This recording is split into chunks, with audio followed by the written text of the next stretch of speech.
I'm going in to speak to Vladimir Putin, and I'm going to be telling him, you got to end this war, you got to end it. I'm going in to speak to Vladimir Putin, and I'm going to be telling him, you got to end this war, you got to end it. And he wasn't going to mess with me. This war would have never happened.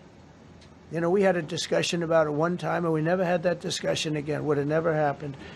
And when the election was rigged, and then Biden took office, which was barely took office, the auto pen took office, bad things started happening. Bad things, stupid things were said, and it ended up in a war. And you know, and I don't believe this will happen anymore because I have that pretty well covered. This could end up in a third world war. This could have been a third world war. I don't think that's going to happen now. But I thought it was very respectful that the president of Russia is coming to our country as opposed to us going to his country or even a third party place. But I think we'll have constructive conversations. Then after that meeting, immediately, maybe as I'm flying out, maybe as I'm leaving the room, I'll be calling the European leaders who I get along with very well. And, you know, I have a great relationship, I think, with all of them.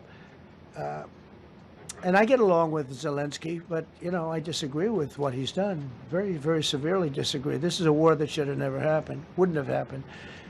But I'll be speaking to Zelensky. The next meeting will be with Zelensky and Putin, or Zelensky and Putin and me. I'll be there if they need. But I want to have a meeting set up between the two leaders.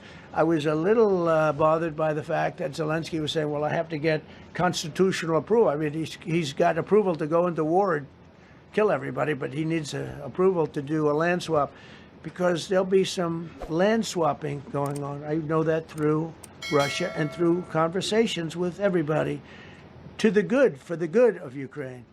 Good stuff, not bad stuff. Also, some bad stuff for both. So there's good and there's bad. But it's very complex because you have lines that are very uneven, and there'll be some swapping, there'll be some changes in land, and the word that they will use is, you know, they make changes. We're going to change the lines, the battle lines. Russia's occupied a big portion of Ukraine. They've occupied some very prime territory. We're going to try and get some of that territory back for Ukraine. But they've taken some very prime territory. They've taken largely ocean. You know, in real estate, we call it oceanfront property. That's always the most valuable property.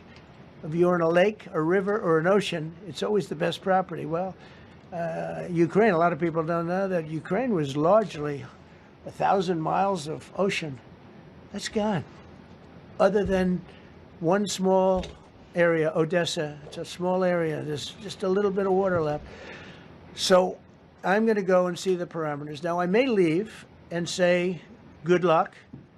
And that'll be the end. I may say this is not going to be settled. I mean, there are those that believe that Putin wanted all of Ukraine. I happen to be one of them, by the way. I think if it weren't for me, he would not be even talking to anybody else right now. But I'm going to meet with him. We're going to see what the parameters are. I'm then going to call up President Zelensky and the European leaders. Right after the meeting, yeah. And I'm going to tell them what kind of a deal. I'm not going to make a deal. It's not up to me to make a deal. I think a deal should be made for both. I think Russia has to get back into building their country. It's a massive country. I think they have 11 time zones, if you can believe it. It's a massive, it's by far, from the standpoint of land, it's by far the largest.